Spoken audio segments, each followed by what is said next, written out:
السلام عليكم. دي معلومة من معلومات سنة أولى ثانوي. سنة أولى ثانوي في تأسيس بنعمله ليهم، فمن ضمن المعلومات اللي ناخدها النهارده في تأسيس أولى ثانوي وهي أدوات النكرة، الارتيكل انديفيني. أدوات النكرة في اللغة الفرنسية 3. أدوات النكرة في اللغة الفرنسية 3، نكتبهم معايا.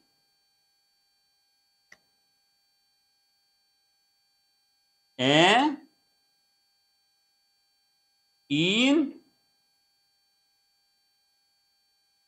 دي un in deux un in deux un in deux un in deux un in deux deux in un in deux un in deux un in deux.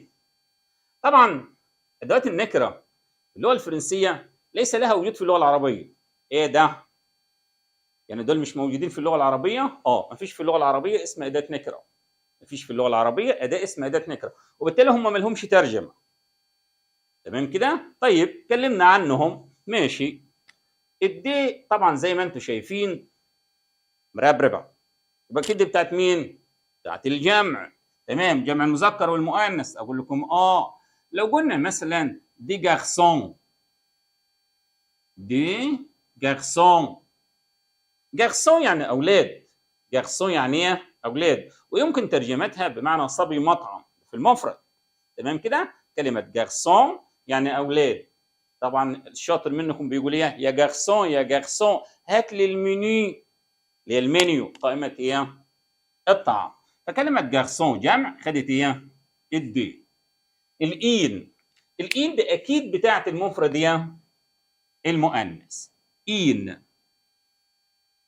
une mère, homme, une fille، بنت أو فتاة، بنت أو فتاة. تمام كده؟ بنت أو فتاة. شايفين يا جماعة؟ une fille.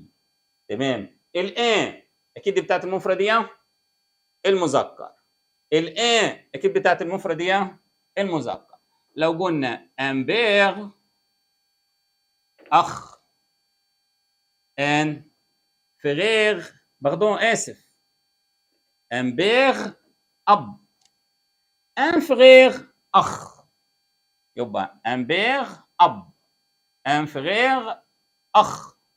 تمام كده؟ تمام. يبقى دوت النكرة 3، un in des un in des un in des. عرفنا وظيفة كل واحدة، مفرد مذكر، مفرد مؤنث، جمع بنوعين. تمام كده؟ تمام. ماشي. أرفور يا جماعة.